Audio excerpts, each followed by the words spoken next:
Welcome along to Crimepedia podcast. This week I'm your host. My name is Cherry, and with me as always is my co-host, is Morgan. I'm just a co-host. Hello, Cherry. Why did you say just a co-host? I don't know, because normally you would say something nice like, here is the most magical man I know. He's my co-host. Oh my God. It's Morgan. But today I'm just a co-host. No, I'm kidding. Hi, Cherry. How are you? Joining us with our Patreon crew, we've got another new member, which is really lovely. So we need to welcome Bem to our fold. Hello to you. Thank you so much. Yes. Hello. Thank you, Ben, for joining us. And we have actually a bunch of really talented people in our Patreons. We've got authors, we've got people that draw, we've got people that make stuff, we've got pole dancers, all sorts. We've got a really good crew in there. We do. Yeah, and we do. Bem, we know Bem. Bem draws, right? Yeah, on Instagram. If you check him out, it's on Bem Draws. He's got a great Instagram page and he's done some really cool stuff. So yeah, and we have Sam who does Lazy Mule art. He is awesome. He does some great drawings as well. One of which sits behind me as we speak. My lovely picture of Sherlock Holmes that he did. It's all absolutely awesome. So yeah, well done. Talented bunch our Patreons. Oh, absolutely. Yeah, so if you want to join our Patreon, you can do so by going to patreon.com/crimepedia. And for less than $2 a month, you can listen to this episode ad-free. And you get to hear nonsense from our Crimepedia Extra episodes. Well, today wasn't too bad. Today was an episode that was getting to know Morgan. So it was 10 questions that I found. We did the same for me a couple of weeks ago. And it was 10 questions that I found, like really obscure questions that you might wonder about him, but never get the chance to ask. So I asked the question for you, and you can find out all about Morgan in today's extra. So go over and have a listen. It's quite good fun. Yes. Who knew he liked wearing women's underwear? You learn something new every day. Not true. Not true. Okay, whatever. All right then. So this week's case, I have a new case for you this week. This week is in the area of West Sussex, and this is it's a strange one. I found this whilst looking through a couple of other things, a couple of other cases that I'm looking at the moment, and this one just came up, and I'd never heard of it in England. And it's one of those ones. This usually happens that I'll stumble across a case and then look through it and think, why have I never heard of this? And there's so many newspaper archives about it, but it's something that, I mean, I was 6 at the time. That's probably why, but I've never actually heard of it since. So this week's case is called The Murder on Lover's Lane.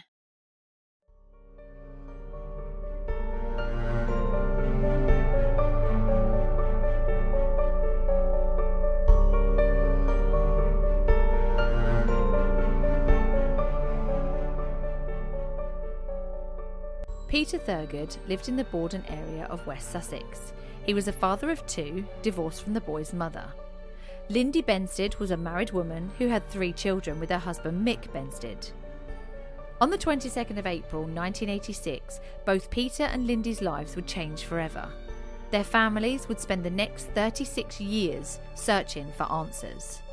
This is Crimepedia, and this is The Murder on Lover's Lane.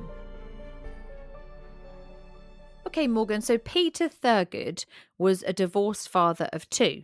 Now, he lived in the Borden area of West Sussex, and he lived with his sons David and Terry. Peter was known to be in a relationship locally with a married woman called Lindy Benstead. Now, Lindy was the mother of 3 and lived in the neighbouring town to Borden called Whitehill. They're very close together. On the 23rd of April in 1986, Peter's 15-year-old son David was getting ready for school when armed police came through his home and began questioning him on his whereabouts the day before. His brother Terry had just left for work, But when he was driving down, I think it was in his van, and he saw in his rearview mirror that the police were going into his house. So he turned Mhm. his van around, went back to the house to see what was going on. Now, it seems that something terrible had happened, not great for a 15-year-old. Yeah. Peter was not home because on the day before, on the 22nd of April, their dad Peter had hired a silver Mazda. I'm not 100% sure why he hired a car, but he went Uh-huh. and picked up his girlfriend Lindy from the Old Thorn Golf Club, where she worked as a cleaner. Now, they travelled to a place called Chapel Common, which is in an area called Rake, which is just off of the A3, which is just north of Petersfield. Okay. This is known as a place where lovers would go, okay, due to it being so secluded. I think now it's a main road goes through it. The area where they were, a main road goes through it now, so it's a bit different. But Chapel Common itself is a huge 101 hectare biological site of scientific interest. It's a huge, vast area. Mm. There is a road that goes through the commons. There is most of the area is dry heathland, but there are woodlands, there are grasslands, there are shrubbery, there's gorse and all that kind of stuff. Mm.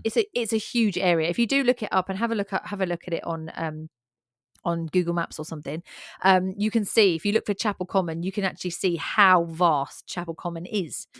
So he picked up Lindy. They went off in this silver Mazda, and they went down to Chapel Common, which I'm guessing they've gone down there for a bit of alone time. He's got 2 boys at home, doesn't want to be disturbed. She's got 3 kids and a husband at home, so definitely can't go there. So I guess they've gone down to this place that they can, be alone. So about 2 hours later, a salesman was driving down the A3 looking for a place to stop when he pulled into the area where Lindy and Peter were parked. As the car pulled in, the man described seeing the Mazda and seeing Peter Thurgood slumped against I think it's the back tyre of the car, towards the Mm. back of the car. Now, Lindy was lying a short distance away from the car. The man saw that both of them had been shot and were quite bloody, and so then alerted the authorities. Right. So we're talking 1986. So he's not going to have a mobile phone on him. He's not going to have a cell phone. So I'm guessing he would have driven away to alert authorities. But due to the area that this was, nobody else came across them before this guy had a chance Okay. to get back. Both bodies were outside. You said Yes, yeah. So he Peters was was at the driver's side, so towards the rear of the car, the driver's side, Mhm. and Lindy was a short distance away from the car. It seems that Okay. Peter had been shot in both the chest and the head, and that Lindy had been shot just in the head. Okay, so immediately it sounds like, well, if they're going that it sounds like they were taken out of the car by someone, right? I mean, it sounds Well, because for see, me, I can imagine. mm. Go ahead. Well, no, from the crime scene evidence, looking at the crime scene itself, they believe that Peter was shot first and then that Lindy may have tried to Okay. escape. And as she's tried to escape away from the car, they then shot her. So Right. I'm wondering if I mean, they haven't gone into detail about the injuries, but I'm wondering if maybe he was Mhm. shot from the front and she was shot from behind. That would make sense in that Oh, she was okay. Yeah, trying to run yeah. away and that he was actually shot whilst looking at the assailant. Possibly. I mean, Okay. that's just me. Okay. I haven't got the crime scene reports here. That's just me wondering if that's how they have determined Right. that that's how it happened. Okay. Okay. So at the scene, and I remember we're 1986, so not so forensically aware, but at the scene at the time, there were 2 shotgun cartridges that were like the shells that were left at the scene, and these Mhm. were picked up by police. Now, it had been reported that these cartridges had subsequently gone missing. But a report on Meridian News in 2021, in which they featured the detective sergeant, which a lady called Emma Heater from Sussex Police, said that the way she sort of says it is that they are undergoing forensic testing, and that there's, with the advances in DNA in recent years, the police are hopeful that they would be able to get some traces, though she doesn't actually name how. But there was another article that was published in the Mirror in 2021, and this suggested that both the cartridges from the scene and Lindy's skirt had gone missing. Now, apparently, Peter's sons found out about these missing items via a video call with the police. A senior detective told Terry and David, and this is quote, "Any case like this, a cold case review, the best chance of Mhm. solving it is forensic evidence or admission. That's it. We have still got stuff at the labs that's having some really complex work done and some quite innovative work trying to be done to try and lift DNA from fingerprints and stuff like that. So this Mhm. isn't the end of it as such, but what we don't want to do is keep you holding on because this could be quite a long time. There are still forensic inquiries going on." And he then goes on to say, "Not everything has been found yet. I would say that. Sadly, this isn't unique. We've got quite a few cases that date back to the 80s where the chain of evidence in relation to exhibits is not what it is now." And then he goes on to talk about, which I thought was really interesting. You and I have spoken about this quite a few times. He mentions another case in which that they were looking for evidence on a different case. All of a sudden, they find this box of Mhm. evidence. They look through it, and Oh, a box of missing evidence from another case. So, like he's yeah. saying, unfortunately, we're looking at cases from the 80s. Boxes of evidence goes missing or gets mislabeled or gets ruined, because it gets contaminated. But it's a wonder, are those gun shell cartridges, are they around somewhere in another box somewhere? Okay, so this seems like this is out in the middle of nowhere, right? Right. Yeah, yeah, It's not a very. big it's not an urban area. Who's No. in charge of this? What police force? So this would be West Sussex Police. Okay, so they're responsible for a vast area Yeah, of the country then. Okay. So we're yeah. not talking about like a local police force. We're not talking about like No, we don't know. No, we don't normally have those. It'd be by county. okay. So you'd have like Kent Police, you'd have, Devon and Cornwall Police, Avon and Somerset Police. So it'd be counties like grouped together sometimes. It's a vast area. Okay. It's a vast area that they do. We don't have like the Okay. little, like the little sheriffs. We don't have stuff like that here, where you have the smaller. We have small police stations, but they will all Mhm. be part of, say, like Kent Police. So they will deal with the whole of Kent, but you will have small police stations throughout that. But it would still all come under the same umbrella of Kent Police. Right. Now this case obviously is a little different from what we normally will see with cases Mm, from United Kingdom where the victims had been shot. yeah, So, so we know that while, gun ownership is not common in no, England, um, you do have some gun ownership. Usually it's these rural areas and they're yeah. for what hunting and for Yeah, it's usually like farmers tend to have like guns, or you have gun enthusiasts that go clay pigeon shooting, or they'll go hunting. You'd usually find like people in London that wouldn't tend to have gun licenses and mhm. usually technically is you'd usually find it would be people in rural areas that have farms or fields, and they go off shooting pheasants or rabbits or whatever. Yeah. So I'd be curious if the person who did this was from the area, like how many people in the Mm, area would have license to have a gun like that? yeah. I mean, they might not have a license at all. They might just be dodgy and That's not have a true. license. Yeah, that's true. The way that when I was looking through it though, like this sounds to me like it's a personal to me. Looking at this, it sounds like a personal attack. This sounds like it's not just a Yes. random. Oh, I'm just going to go and shoot anyone I see. But Right. saying that, we have covered cases before where that has been the case, where the person has just been looking for anyone, and the first person they come across is going to be the person that they shoot. So Right. there is cases that are like that.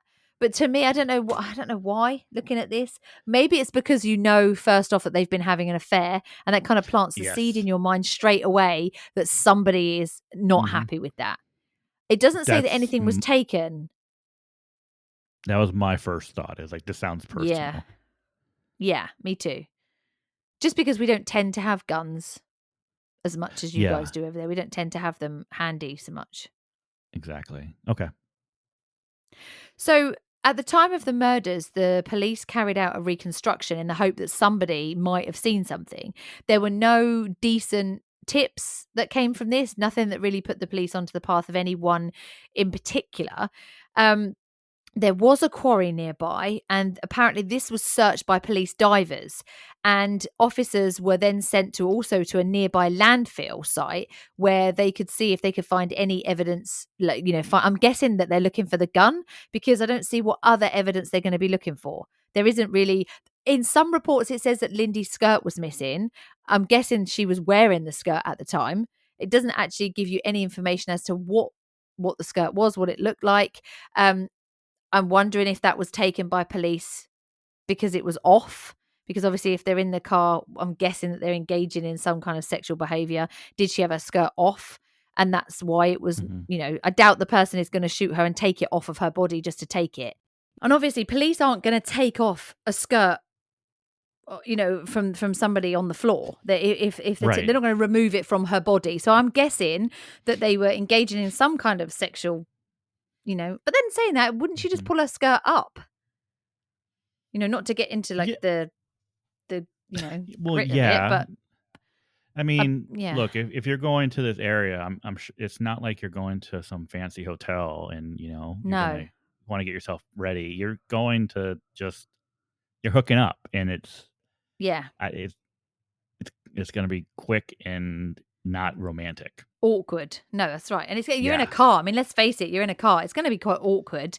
And there's the thrill of obviously getting caught because you're in a public place. So I'm guessing it was a quick, like you say, like a quick thing.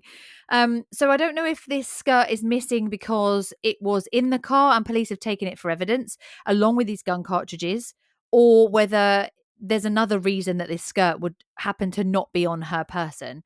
I mean, Yeah. obviously the fact that it was well known that the two were in a relationship, despite Lindy being married, was of concern to police. So straight away, your first port of call is going to be Lindy's husband, Mick.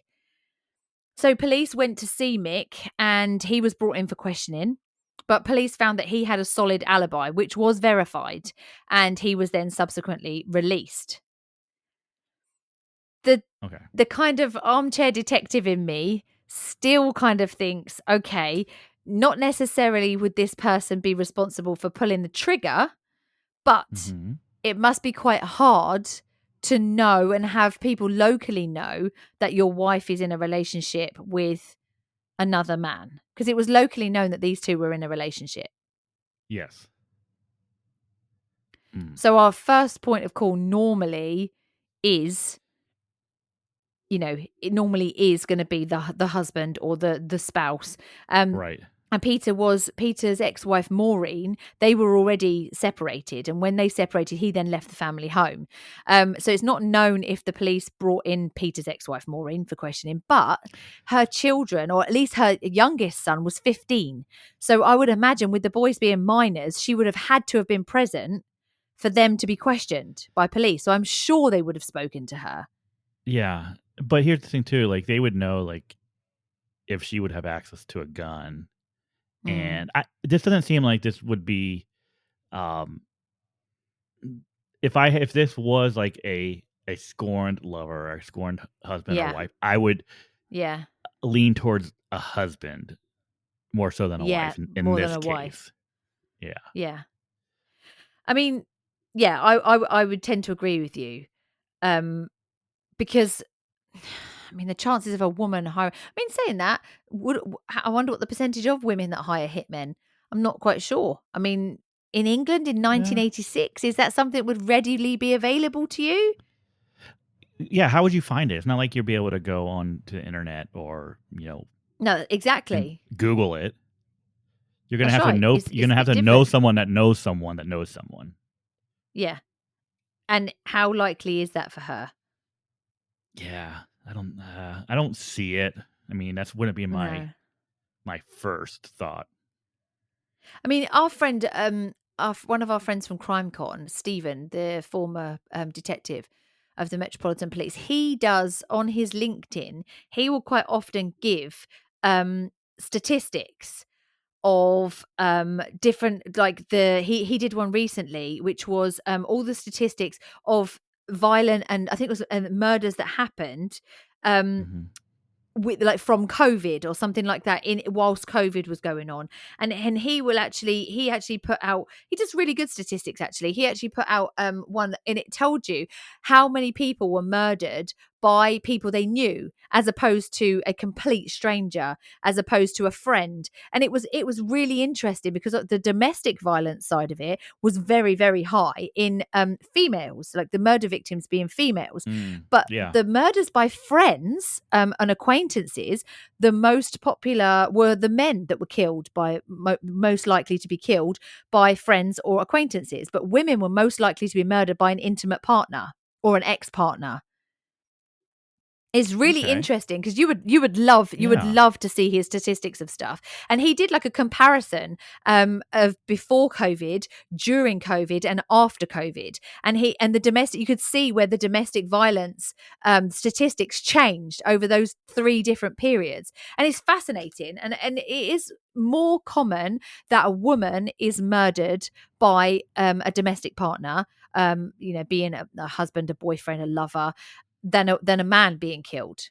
So it's very interesting. But Right. then I'm thinking about this. Well, you would want to gain revenge on the man that's taken away your wife. 1, to have your wife cheat on you is bad enough. 2, to have everyone know about it is quite an embarrassing thing. So when you look at it like that, I mean, this is obviously just from my mind. If I was investigating this myself, this would be the road that I would first go down. And I'm sure the police thoroughly investigated him. This is how I would expect it to be looked at, that he would be my first point of call, because I would check to see whether he had any kind of access to people, what kind of man he was, what kind of job he did, what kind of people he associated with, that kind of thing. Were there any ads? I mean, we've done cases before where there's been an ad on Craigslist for certain things like that. People have put ads out for getting rid of girlfriends and, that kind of stuff. So I would be very interested in 1986 to see where a mother would get the number of a hitman from. Yeah, I don't know. And it makes me think it's not likely. I don't think so. I don't see it being likely. Is that possible? Yeah, but not likely. No. The other thing that I looked at was, what about Peter? So Peter was a bricklayer. So that's what he did for a living. He wasn't like a car salesman, and he wasn't kind of like somebody that did, I don't know. I just looked at his job and thought, oh, okay, he's a bricklayer. How many people can you really annoy being a bricklayer? Enough for them to find you and shoot the woman that you're with. No. Not likely. I mean, Yeah. are people going to come and shoot you because you overpriced a job? Or No. not likely. They might punch you in the face, but they're not going to like shoot you and some random woman And shoot over your girlfriend. Yeah. a bad brick job. No. Okay, let me ask you a question real quick. Because you started this by saying that Peter's 15-year-old son was home. Yeah. When armed police came to ask him about his whereabouts. The next day. Yeah. Do we know why they were like? Because when you say armed, I mean, was it like a raid where they were like? Yeah. It was a raid, so it wasn't like knocking, like 2 detectives knocking on the door and say, "Hey, we found your dad dead. Do you know what happened?" So that sounds like there was something that indicated that. To me, that indicates like there was something that was telling them that this kid might have been involved somehow. Well, I wonder if just because of the case itself, I'm thinking, did they think that one of the boys were upset with dad because he was having an affair, and did they decide to? So there could be the presence of guns in the house. I'm not sure if they did that because of that, and I'm not sure if when they went to Mick's house whether they went in armed either, because you're looking for an armed assailant. Basically you're looking for somebody who's used to handling guns. I mean, a shotgun, if you've never shot a shotgun, they do have a pretty good kick on them. And if you're not used to shooting a gun, it would take you by surprise that the kick that comes off of a shotgun. I mean, it can like really hurt your shoulder when you're shooting a gun like that. So we're looking for somebody who, one, has access to a gun or knows someone that has access to a gun. Okay. So I think that's why the police had gone to these locations armed, because the person is a shooter. Yeah, but it's not. That is not a normal reaction to someone, No. a family member who would not have had anything to do with it. So there had Mm. to have been something Yeah. for the police to justify going in armed. Going in there armed. Yeah, I agree with you. So it was strange. I mean, but his son talks about that. He remembers he's getting ready for school, and all of a sudden, armed police come through the door. And it says in the report that I read that they started separating family members off to talk to them. I'm not aware of who else was in the house because obviously, he did say in the report that his brother had just left for work. So you got the 15-year-old brother and the older brother, but then you got the dad. They all live together. So who are they Mhm. separating off? But that's just from the report that I read. So I'm not sure whether that's just they've just written that or whether that is the truth. How In was? Do we know what the relationship was between Peter and his sons? I mean, was it at that point was it Well, he a lived with them. They healthy lived relationship, together. Well, I know like I'm full not sure. time, or was it, or were Well, they splitting time? I'm not sure. It didn't say in the reports that I read. I know that obviously they're very desperate to get answers for their dad's murder. So I can't think Yeah. that they hate their dad that much. It Okay. can't be that they were on that bad terms because they've been Yeah. for the last like 40 years nearly they've been trying to get answers for their dad's murder. So I would think that they're on pretty decent terms with their dad. Okay. All right. So we had um we had somebody come forward in 2018. This is really strange, okay? A man came forward to say that he helped Peter and Lindy's killer. He says that Okay. the alleged killer was a deer poacher. I don't know how much deer poaching went on in 1986, but I'm sure the police would be mystified if it wasn't a common thing in that area. I mean, on the chapels, I would Hmm. imagine when you look at the map of it now, it's very green, it's very dense. So I would imagine there is deer around somewhere. And this Oh this yeah. guy said so. This guy had lived in England and had then moved out to America and was now living in America in Right. 2018. So he called why he left this 30 odd years to call in was a bit of a mystery to me. How 30 years later he suddenly goes, "Oh, do you know what? I think I'm going to have to tell the police now." So he calls into the police and he says that when he picked up this guy close to the murder scene on that day, the guy was covered in blood. He says that the guy um drove this guy who lived locally in the area to a Right. location where he disposed of the murder weapon, right? So Sussex police traveled out to America to take a statement from him. This was in 2018, but not much has actually been said about this. We know that Peter's son Terry said that, and there was a huge article about this in like the Mirror and in like I think it was in the Daily Mail, and he said that I can't believe this man has not been arrested because from what he's saying, he's potentially involved in a conspiracy to murder my dad, which is true. I mean, this guy's Mm. saying that he helped the Yeah. killer and hasn't said anything for 30 years. So why would you all of a sudden phone up and say? So I got onto Reddit because that's always good for conspiracies. Got onto Reddit and had a look on there. And on Reddit there was an article and it talks about this case.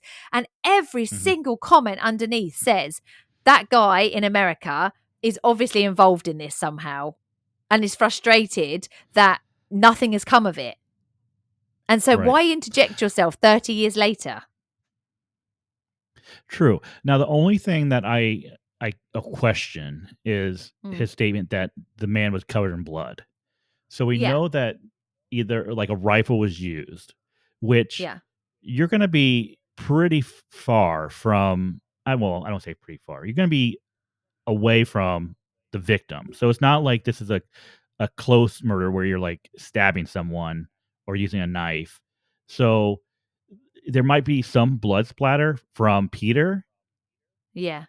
but with Lindy, I mean, if she was running away at distance, none of that blood is going to get on him. So there might be some, but to say that he was covered in blood, it doesn't. Mm. There's no. I mean, I of course I don't know. Don't have all the evidence or don't know what the crime scene looked like, but it doesn't sound like the bodies had been moved in any sort of way. So it's not No. like he was No. dragging them. So I would question that the comment that he was covered in blood. See, I did the same thing. And then if anybody ever looks at my Google history, I'm going to be in trouble. But so I had a look online about blood spatter because that Mhm. fascinates me. But I had a look at blood spatter from chest wounds because I wondered if perhaps he was shot in the chest first. She is Mhm. obviously then in a panic and he's obviously got out of the car. He is shot in the chest. If she's still in the car and witnesses him being shot in the chest, he might not necessarily die straight away. And so, with this, obviously, because of the lungs, you would have aspiration of blood that would then be splatter. So, when somebody is breathing, when you've been shot in the chest, there is a chance that you would be breathing blood. And so, you would get like a mist of blood, which could Right. Okay. could quite easily cover somebody in blood. Obviously, if Lindy's in the car at this point, then she's then Mhm. going to start panicking. She's going to get out and trying to run because she's on her own in the car. So if that's the case, and obviously, like I said, this is just a scenario that I'm trying to run through to explain what I'm reading. He Right. then shoots her in the back. Obviously, she then, or shoots her from behind, sorry, in the head. She then obviously is stopped there. Peter could still be alive at the side of this car. If this is a case where Peter is being shot because of what's going on between him and Lindy, there's a chance that this person goes back to Peter and shoots him in the head afterwards. So Okay. it's not done boom boom. You know what I'm saying? Because maybe Mhm. this person is talking to him, maybe this person is giving him reasons why he's doing what he's doing. It could be that. And so then I'm thinking, okay, so there is a chance that he could be covered in a mist of blood because if Okay. Peter is breathing fast, which he will be rapidly breathing fast, his adrenaline's going to be pumping through his body. And so his heart rate's going to be up. So the amount of blood that would be coming out would be a lot quicker. Um, Right. so then I was thinking perhaps that's the case. When you're shooting deer, where was the deer? So if he's here deer hunting, why would he be covered in blood? You I don't have a shoot a question about deer at that close too. range. No, you Yeah. don't. But you would have blood if you're actually going and you're processing the deer on the spot. Yes. So, Yes. But then where is it? where's the deer? And if you're there to hunt deer or to poach deer, Mm. um, deers aren't light. What are No. you doing with if you are going and processing deer, what are you doing with it? You're Yeah. not walking Yeah. there. So how did he get No. there? And what was his Yeah. plan to get a deer back to the home or wherever he was going? So Exactly. for this guy to say, "Oh, I went and I picked this guy up," Picked him up. was this a friend that he knew? How did he? Well, it doesn't sound like it because it's not like the guy's going to call him up on his cell phone like, "Hey, come pick me up." So it sounds like this No. guy just happened to be driving by. This guy's like, "Hey, give me a ride." Okay, I'm going to give you a ride. Um. Yeah. So, but but if he was there to hunt deer, what was his plan? Was he just gonna Yeah. drag the deer behind him all the way Yeah, home? exactly. And the fact that you're going with guns, I mean, usually you've got your gun, you've got your gun case, because when you're going shooting, you don't generally walk around with your gun over your arm. It's normally in like a box or it's normally in a bag of some sort or it's in Mhm, the back of the vehicle. So he's got no vehicle, he's got no deer with him. So, mhm. okay, if he's going to go and process deer, then he's going to have weapons. You can't cut a deer up with a rifle. So No, he's going to have knives with him. He's going to have something to put the deer in because you're not going to just want to chuck it in the back of your truck and then eat it. You're not going to, I mean, I right. know that when people go deer hunting, they very often will cut the head of the deer off and leave it where it is. And then they'll take the deer carcass back with them. Okay. Mhm. So if that's the case, then where's his vehicle? And the other thing that I thought was really strange about this, like you said, he can't just pick up a phone and call. So Right. how did he get hold of this guy? And he says that he took him to the bloke lived locally, and he took him to a location where he disposed of the murder weapon. Well, if you think that this guy is deer hunting, why would you be disposing of your gun? That doesn't Exactly, make yeah. sense. So then, when you look at this whole story, the whole story doesn't make sense at all.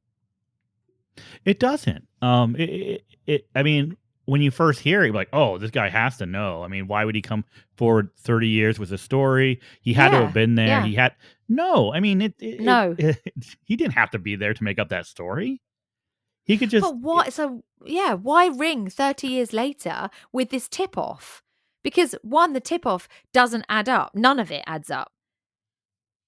So it unless he doesn't sound like a unless he good was enough story. unless he's a shooter and like he wants Yeah, to I don't know. He wants he's to like he wants to get involved in the case, but he wants to Yeah. throw the police off. And he's I mean, frustrated that nothing has happened. that's a better reason than to I just feel Yeah. bad about it. I agree. Well, the thing is, the guy that this alleged killer that he Mhm. names, police actually didn't contact this guy, and the guy actually died a year later. Ugh, okay, So the okay. man that this guy actually says did it, the police never contact him. Why, I don't know. I find that strange that the police wouldn't follow up that lead. As ridiculous as this lead sounds, why Mhm. would you not look into that guy just in case? Surely you would just rule him out just to prove that this person in America is a bit of a Fruit Loop. Well, here, let's do this.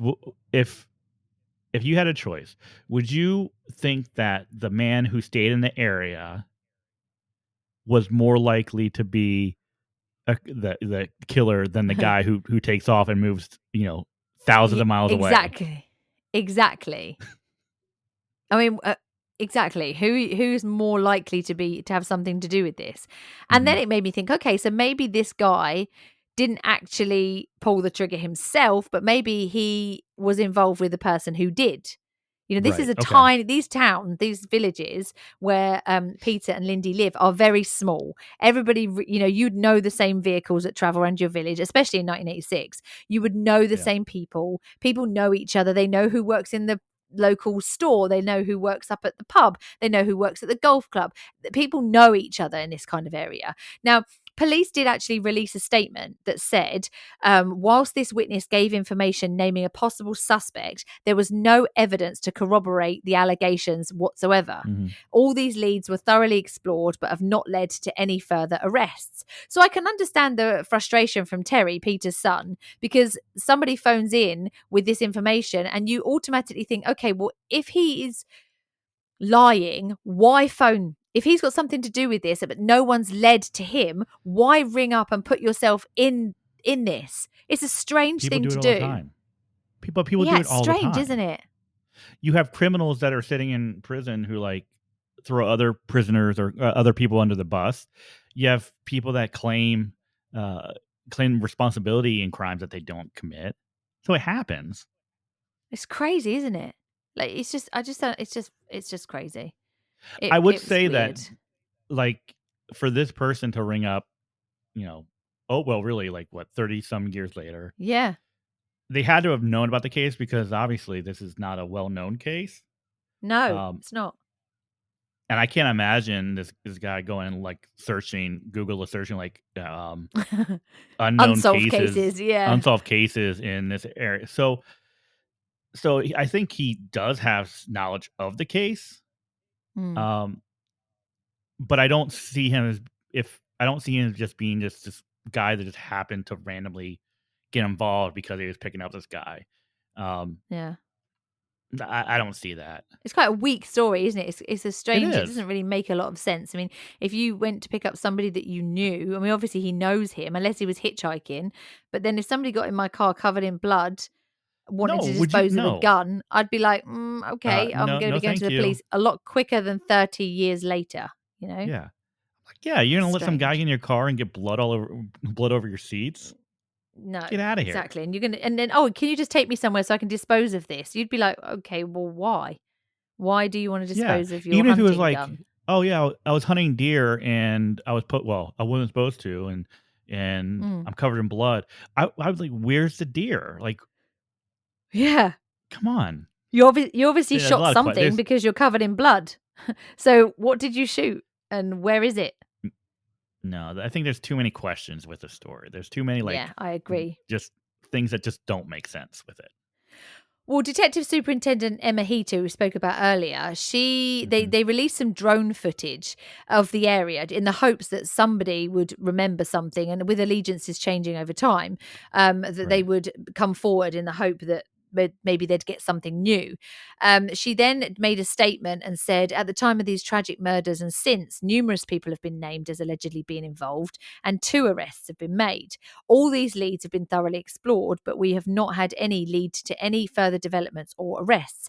There remain ongoing forensic inquiries, and further items are currently undergoing examination using techniques developed since 1986.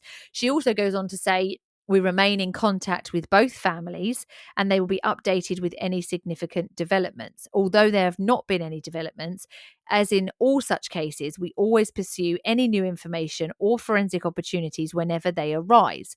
So obviously the families of Peter and Lindy are absolutely desperate for answers as to what happened to their family members. And I know that they have done some joint press releases together where Lindy's daughter has come forward and spoken with Peter's sons to try and find out if anybody knows anything. And they've I mean, it's pretty heartbreaking to watch. There are a few, you can see a few there's a few videos online of one of Peter's sons talking about his dad, and he said, like, I was really young at the time, but this has actually taken over my whole life because we don't know who's responsible for killing my dad, and we don't know who's responsible for killing, I think her daughter's called Karen.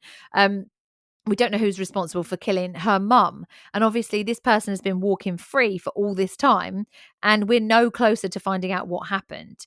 Unfortunately, Peter's boys also lost their mum in 2020 to COVID. She was 86 at the time. And the boys both said then that she had never recovered from Peter's death.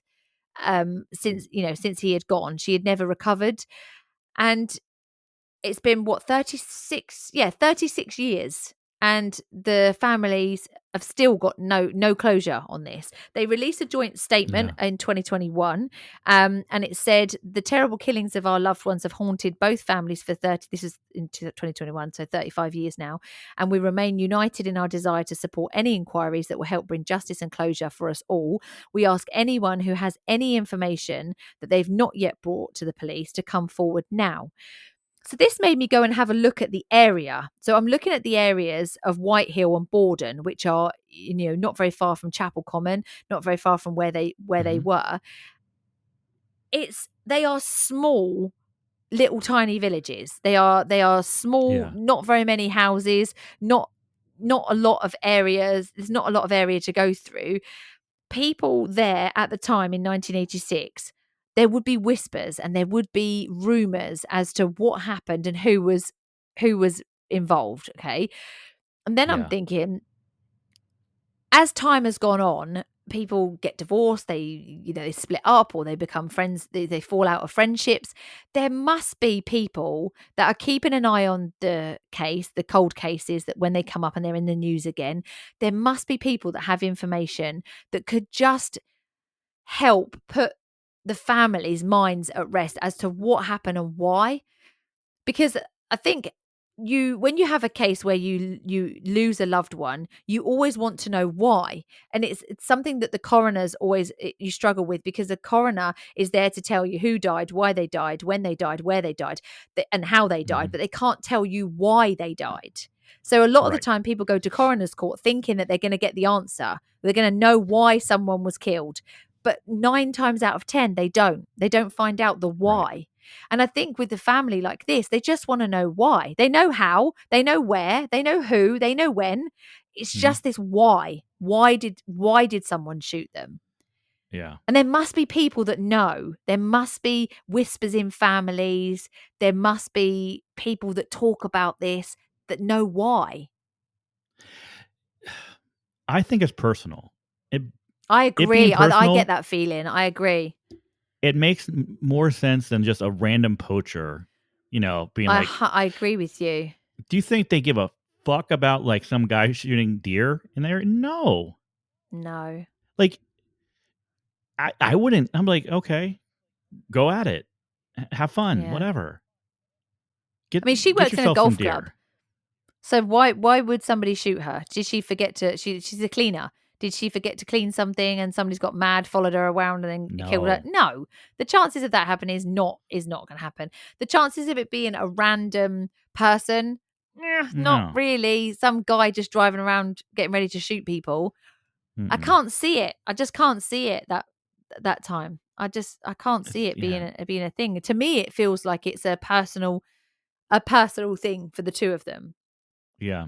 Because if it was random, like a random shooting, you would think that they would just shoot them at where they are. Like if they're inside the car, they would Yeah. just shoot them in the car. But to Yeah. me, it sounds like at least Peter was removed from the car. Lindy, Yeah. could have, escaped and tried to run. Um, Yeah. so to me, that sounds like, she knew that something bad was going to happen, or something bad had happened, and she just wanted to Mm. get out of there. I just see it as being But if personal. someone's, I mean, if he's a bricklayer, so if someone has got a beef with him and they want to go and like argue with him, they've gone equipped. They've gone with a shotgun. This is not a shotgun you can't just fit in your pocket. So I Mm-mm. mean, he's going to have known when that person got out of the car that they were in. They're not going to have walked there. When that person got out of the car that they were in, he's going to have seen that shotgun. So he's going to have known that that person, if someone comes walking towards you with a shotgun, you would be worried, you know? Yeah. So I'm kind of thinking, well, okay, so if the beef was just with Peter and it had nothing to do with Peter and Lindy's relationship, it was just with Peter, they would have had to have known, followed him to where he was. The chances of them coming upon him in Lover's Lane while they've got the shotgun in their car, what are the chances? So it sounds like it's going to be Mhm. somebody who knew where Peter was going. It's somebody who maybe knew the car because he hired the Mazda. It wasn't his car. So it's not like it was a car that was it Yeah. wasn't recognized. So it sounds to me like this is somebody who's either been watching or knows what's Following. happening. They Yeah. know where Peter's gone to pick up his girlfriend. They know Mhm. that they're going to go off probably down there, or they've just been following them. They've pulled into Lover's Lane. Perfect. There's no one around. People are shooting in the woods anyway. So hearing a gunshot go off isn't going to be something that you'd think, oh my God, what was that? Because if Right. you're walking your dogs in the wood, there's probably hunters going around there anyway. So Yeah. it's not the area where you'd think, it's different if it's in your street and you hear a gunshot. So to Mhm. me, looking at it, it does sound to me like a very personal attack. And I think to me, it sounds like Peter was the target, and then Lindy I just was. agree. N Lindy I was don't think I don't wanna say collateral yeah, I don't damage. wanna say she was, like, the afterthought, but Peter was the target, and then Lindy just happened, "Okay, she's running, so Well, now I'm gonna shoot they got her." rid of her because they killed her because she could identify She them. that There's a exactly. witness. That's Mhm. what it seems like to me. I mean, without having access to all the police files, just reading from the reports that I've read, that's what it sounds like to me. Does that sound like somebody who is like does this sound like it's a job? No, because I think somebody who was there hired to do that would just shoot through the windscreen, Right. and that would be that. So I'm thinking that some kind of The altercation or some kind of talking has gone on between Peter Yeah, and the person. exactly. Yes. And Yes, whether the yes, yes. person talking to him is the person that shot him is another thing. If that guy had a Mhm. passenger and the passenger got out and shot him while Peter was already out of the car, that makes a lot of sense to me. Because Peter would already be engaging in some kind of conversation with a person. Then the person gets out of the car with the shotgun and shoots Peter. That makes sense. Mhm. Peter seeing somebody get out of the car with a shotgun, he's not going to get out of the car and go, whoa, okay. You're going to be like, shit, Oh, let's no, go, you take let's go, off. let's go. Let's try and, yeah, let's try and. So when I looked at this all Mhm. together, I mean, obviously I'm not a policewoman. I'm not police trained, but just looking at the evidence from what I could see, this is kind of how I put it together personally, and how the America thing just didn't make sense to me unless that person was in the car or that person was talking Right. to Peter and the other person was the person that lost their shit and shot him. Mhm. But I felt really bad for. It was a video of Peter's son Terry that I saw first, and I watched it and I just thought, God, like 35 odd years later, and you can still see the pain on his face. You can still Yeah. see that he's hurting. He just wants an answer, and it's something that's taken over that man's whole life. Every part of his life, it's Yeah. still there. It's still going. So yeah, so I just thought that this would be one worth talking about, because if this could reach the ears of somebody, like we always say, on a train or on a bus or in their car going to work, that goes, whoa, hang on, I remember this from being a child. I wasn't old enough to understand what that meant now, but what about this? There had Let's to have just been try and people get it out talking. there. There had to have been people in the area 100%. talking. 100%. And there's got to have been kids that were like Peter's son's age that overheard conversations or possibly understood now when they hear this. Maybe it makes sense now. I hope so. I hope that someone somewhere is listening and it triggers a memory or a piece of information that may well help this case. Yeah. So if you do, and you are listening and you are a good person and you want to help, you need to you can contact Crime Stoppers, or you can contact Sussex Police even, and just mention that this is the Peter Thurgood and Lindy case, and see if you can help, because I'm sure that Peter's family and I'm sure that Lindy's family would really appreciate any help that you can give them. Very good. Well, thank That's you this for week's that. case for you. A bit different. You are welcome. It is. It's one that I'm surprised wasn't solved earlier. So. Oh, yeah, I agree. I just hope that with the whatever it is that they're testing, forensically testing, they're still testing. So whatever it is, I just hope it leads somewhere, and then it can be another one notched up to the forensics and give Peter's family and Lindy's family some well-deserved answers. No, absolutely. Absolutely. All right. Well, with that, how about we get into our next little section that we like to do every week, which is a little dumb criminal. Hey, criminal, use a dummy. It's 2 years and it still makes me laugh every time. I don't know why. So stupid. 2 years. We're actually 3 years now. Oh no, 3 years. We've missed our birthday. Have we? Our birthday? No, it's this week, isn't it? I think it's this week. Yeah, I think it is. It's August, isn't it? I think our first episode was like August. Was it August 12th? Like something like that. Happy birthday to us. 3 years of Happy podcasting birthday together. to us.